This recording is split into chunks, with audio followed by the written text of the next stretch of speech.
जय हिंद दोस्तों, मैं महेंद्र शर्मा स्वागत करता हूं मन वर्ल्ड हिंदी में आपका। उम्मीद करता हूं आप खुश और स्वस्थ है। दोस्तों जैसे ही एनएसए स्तर की दिल्ली में मीटिंग समापन हुई, वैसे ही पाक मीडिया और पाकिस्तानी बौखला गए हैं, क्योंकि इस मीटिंग में पाकिस्तान और चाइना ने बिल्कुल आने से मना कर दिया था।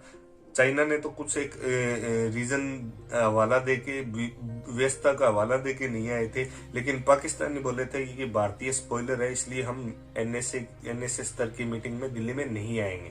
तो कैसे पाक में टेंशन हो चुकी है, क्योंकि सभी 7 देशों ने मीटिंग अटेंड की और बहुत अच्छे से मीटिंग हुई, और प्रधानमंत्री नरेंद्र मोदी ने भी मीटिंग में शिरकत की। तो दोस्तों देखिए कैसे बौखला गई है पाक मीडिया। डिबेट देखिए और कमेंट में अपनी प्रतिक्रिया जरूर दें। लास्ट में आपसे रिक्वेस्ट करूंगा, चैनल पर नए हैं तो चैनल को सबसे पहले सब्सक्राइब कीजिए, लाइक शेयर कमेंट जरूर कीजिए। दोस्तों जय हिंद, वंदे मातरम, भारत माता की जय। दोस्तों डोवल की सरबराही में होने वाला इजलास है, जिसे Delhi regional security dialogue on Afghanistan का नाम दिया गया है। जनरल साहब, आपको इस इजलास के पीछे भारत का मुफाद या फिर मकसद क्या नजर आता है? देखिए, बात यह है कि जब आपने मालूम करना हो ना कि किसी मुल्क का क्या मकसद है, तो सीधी सी बात है, 2 चीज़ों पे नज़र डालनी चाहिए। एक उनके माजी पर, एक उनके इंटरेस्ट के ऊपर। तो हमने देखा कि खासकर ये बिल्कुल वाज़ेह हो गई थी बात जब ये अफगान ट्रांजिशन में था कि भारत एक मेन स्पॉइलर है उस सिचुएशन का, और वो किसी सूरत में नहीं चाह रहे थे कि अमरीकी वहाँ से जाएं। वो किसी सूरत में नहीं चाह रहे थे कि अशरफ गनी की हुकूमत ख़त्म हो, बल्कि बाद में जब ये वादी में जंग हुई तो वो फिर ये चाह रहे थे कि वहाँ पर जो है नॉर्दर्न अलायंस टाइप कोई चीज़ बने, और वहाँ पर भी तो ये सारी चीज़ें अफगान हुकूमत भी देख रही थी, जो इंटरम हुकूमत है दुनिया भी देख रही थी। तो बिल्कुल उनके साथ ठीक हुआ है कि देखें, जब पाकिस्तान नहीं होगा, चीन नहीं होगा, अफगानिस्तान नहीं होगा, तो फिर क्या मकसद है इस इजलास का। मुझे तो लगता है कि शायद वो कैंसिल ही कर दें, या वैसे अपना भरम रखने के लिए उसको जारी रखें। जी। लेकिन इसका अब कोई मकसद नहीं रहा। पहले जरूर ये मकसद था उनका कि किसी तरीके से सबोताज किया जाए ये मामला, वहां पर ऐसे मसाइल उठाए जाएं जो जिससे कड़वाहट पैदा हो, ऐसे मसले खड़े किए जाएं जिससे आपस में यकजहती के बजाय एक दूसरे से दूरी पैदा हो। तो उसमें वो बुरी तरीके से नाकाम हो गए हैं, और ये हजीमत दर हजीमत की एक दास्तान है। अब ये उन पर डिपेंड करता है कि किस तरीके से इस पर वो पोचा डालते हैं, कैसे पर्दा डालते हैं और आगे क्या करते हैं। बार कैप इसकी अब कोई अफादियत नहीं रही। ठीक है जनरल साहब, आपकी तरफ आ रही हैं जमील अहमद साहब। आपने जनरल साहब को भी सुना। अब ये जो इजलास हो रहा है भारत में, इसमें पाकिस्तान को भी आपको पता है मदऊ किया गया था, लेकिन पाकिस्तान ने आगाज़ में इब्तदाई में दावत ये कहकर ठुकरा दी कि भारत चूंकि खित्ते के हालात ख़राब करने में पेश है, तो वो कैसे कोई अमन का इजलास कर सकता है। तो भारत को जो पाकिस्तान ने पैगाम दिया जमील साहब, कैसे देखते हैं आप? यानी भारत को मेरे ख्याल से आईना दिखाया पाकिस्तान ने। नहीं, बिल्कुल दुरुस्त है। पाकिस्तान ने भी आईना दिखलाया और चाइना ने भी आईना दिखलाया पाकिस्तान को, भारत को। लेकिन साथ साथ ये भी मानना पड़ेगा कि भारत समेत 8 ममालिक ने इसमें third regional security dialogue, Delhi dialogue जिस नाम से मंसूब किया गया है, उसमें शिरकत की है। और पहली दफा इंडिया में सेंट्रल एशियन के तमाम कंट्रीज पहली दफा आए हैं ये इजलास अटेंड करने के लिए।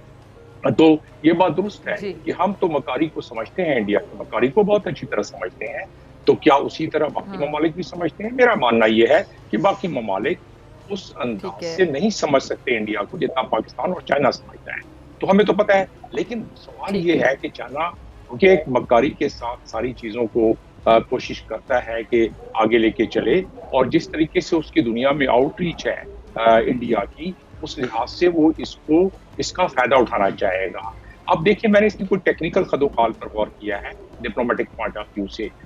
ये जो उन्होंने ज्वाइंट स्टेटमेंट अभी कुछ चंद घंटे पहले जारी किया है, उसमें उन्होंने किया है कि अफगान सॉइल जो है वो इसको इस्तेमाल नहीं किया जाए, टेरर एक्टिविटीज बिल्कुल वहां नहीं होनी चाहिए, किसी को शेल्टर टेररिस्ट को या टेररिस्ट ग्रुप को नहीं देना चाहिए, वहां कोई ट्रेनिंग नहीं होनी चाहिए, वहां कोई प्लानिंग नहीं होनी चाहिए, वहां कोई किसी को फाइनेंस नहीं करना चाहिए उस टेरर एक्टिविटीज। लेकिन आप अंदाजा करें कि यही चीजें तो दोहा एग्रीमेंट में पहले ही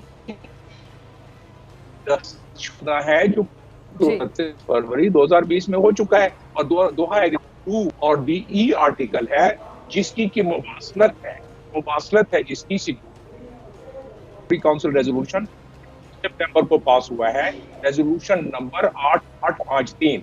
अब आप, मैं मकारी की तरफ आ रहा हूँ, इंडिया की मकारी, उसने वहां से कुछ पॉइंट्स उठा के और ये जो 7 ममालिक आए थे, पता नहीं उन्होंने इसको कितना रियलाइज किया होगा या नहीं किया होगा, without naming any country, particularly Pakistan, उन्होंने कहा कि नॉन इंटरफेरेंस जो है अफगानिस्तान में उनके इंटरनल अफेयर में बिल्कुल नहीं होनी चाहिए।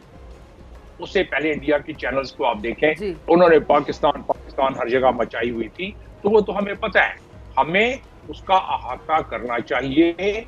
ये जो ज्वाइंट स्टेटमेंट है उसमें ऐसी चीजें हैं जिसका हमें अहाता करके, जो हमारी मीटिंग अब हो रही है जो कि बहुत अहम है, जो कि ट्राइका प्लस की मीटिंग है, और उसमें शाह महमूद कुरैशी साहब उसको प्रिजाइड करेंगे, और उसकी अहमियत ये है कि तमाम एनवाइज उसमें आ रहे हैं, रशिया, चाइना, पाकिस्तान और यूएस के एनवाइज, और यूएस के जो अब एनवाई आ रहे हैं, जैमले खलीलजाद ने रिजाइन करने के बाद जो नए आ रहे हैं, उसकी अहमियत काफी ज्यादा है, क्योंकि उसकी तालिबान के मिनिस्टर से मुलाकात होगी और उसमें फेस टू फेस बातें होंगी। अब जो ज्वाइंट स्टेटमेंट दी है, बाकी ज्वाइंट डिक्लेरेशन जिसको कहते हैं, डेली डायलॉग, जिसको रीजनल जो सिक्योरिटी डायलॉग भी है, तो उसमें ज्वाइंट स्टेटमेंट में बाकी वही चीजें हैं जो काउंसिल रेजोल्यूशन जिसका मैंने जिक्र किया कि ह्यूमैनिटेरियन असिस्टेंस को देंगे, लेकिन पहले ये है कि वो मुल्क से टेररिस्ट ग्रुप पर खात्मा करें वगैरह वगैरह, और human right, children right, minority right, तमाम का वही अहाता, वही चीजें उन्होंने इसमें भी किया है। और उसमें उन्होंने, मैं आपकी तरफ दोबारा आती हूँ, आपकी इजाज़त में जरा जन्नत साहब को भी दोबारा शामिल गुफ्तगू करूँ। जन्नत साहब, आपकी तरफ आ रही हूँ, ये बताएं कि पाकिस्तान और तहरीक तालिबान पाकिस्तान के जो होने वाले मुज़ाकरात कामयाब होने की खबरें आ रही हैं, क्योंकि बीबीसी ने भी दावा की है कि टीटीपी के साथ मुआहदे के लिए हुकूमत पाकिस्तान की 3 शराइत सामने आई हैं। वो क्या है जी? नंबर 1, आइन तस्लीम करें, नंबर 2, हथियार फेंकें, और तीसरी ये कि शनाख्ती कार्ड बनवाएं। कैसे देखते हैं इन शराइत को आप? जी, मेरा ख्याल है कि नहायत मुनासिब हैं, और हो सकता है कि कोई और ऐसी बात हो जिसका बीबीसी को इल्म ना हो, या भी जब चीज सामने आएगी तो पता चलेगा। ये दो तो जो एतराज इसके ऊपर था बातचीत के ऊपर, वो तो मेन यही था ना जी कि जब वो आइन को नहीं मानते और जब वो दहशतगर्दी जारी रखेंगे, इधर आके क्या गारंटी दूंगी, ये वो बात। तो मैं 2-3 बातें इस सिलसिले में करना चाहता हूँ। देखिए, फौजी नुक्ते नज़र से मैं आपको पहले बता दूं, इसका इखलाकी और कानूनी पहलू बाद में देख लेंगे, कि कभी भी आज तक ऐसा नहीं हुआ कि किसी भी कॉन्फ्लिक्ट में या किसी जंग में जीतने वाला इस बात की जिद करे कि जब तक मैं हारने वाले का आखिरी आदमी मार ना दूं, मैं कोई बात नहीं करूंगा, या हम कोई गुफ्तशनीद नहीं करेंगे, या गुफ्तशनीद हो ही नहीं सकती। ये कभी भी नहीं हुआ। यूके ने भी बातचीत की IRA से जब उनके थे, अभी अमेरिका बात करके गए अफगानिस्तान से, दूसरी जंग अजीम के बाद आपको पता है हार गए थे जापान और जर्मनी। आज वो कितने बड़े बड़े मुल्क हैं, ये किसी ने नहीं जिद की कि नहीं जी हम तो इसको मारेंगे, ख़त्म करेंगे, उसके बाद होगा। तो ऐसे नहीं होता। एक बात। दूसरी बात ये कि जब 10 लोग आपके साथ नबरदार माँ हों और उसमें से 5 या 4 आमादा हो जाए आपसे बातचीत पर, तो बाकी 6 से लड़ना आसान हो जाता है। तो ये दूसरा इस्तेदलाल है मिलिट्री पॉइंट ऑफ व्यू से। तो ये तो बातचीत करना तो हर हालत में मुनासिब है, बशर्ते के, और ये कहना कि बातचीत करने का मतलब है घुटने टेक देना, ये अजीब मंतक है। कि बातचीत तो सारी दुनिया में होती है, जिसका मतलब जहां भी बातचीत हो वहां जरूरी है कि घुटने टेक के जा रहे होते हैं। तो हारने और जीतने वालों के दरमियान भी बातचीत होती है। हाँ, अलबत्ता इसके जो इखलाकी पहलू हैं, या जो एक ये बात कही जाती है कि पहले बड़ी बात हुई, बड़ी दफा हमेशा नाकाम होती रही। वो इसलिए नाकाम होती रही मेरी बहन, कि उसके पीछे रॉ थी नाकाम करने वाली, CIA थी, NDS थी। वो हर बार जब बातचीत होती थी कामयाबी की तरफ उसको सबोताज कर देते थे। अभी वो लोग वहां पर नहीं है, बल्कि गारंटी देने वाले अफगान तालिबान है। और ये बात हो क्यों रही है? इसलिए हो रही है कि मौजूदा अफगान हुकूमत ने जमीन तंग कर दी है तहरीक तालिबान पाकिस्तान पर। उनको कह दिया कि आप हमारी सरजमीन नहीं इस्तेमाल करेंगे, हम नहीं होने देंगे, अब बात करें अपने मुल्क के साथ। और दूसरी बात यह कि यहाँ से उन्होंने बरकस निकाल दिया पाकिस्तानी फौज ने उनका। तो ये पिछले 1-2 महीनों में एक स्पाइक आई हुई थी, बड़ी एक्टिविटी थी ज्यादा। ये तहरीक तालिबान पाकिस्तान ने पूरा बारूद और असले का जोर लगा दिया ताकि वो पोजीशन ऑफ स्ट्रेंथ शो करें कि ये हम बड़े तगड़े हैं। तो असल में वो बहुत वीक हैं।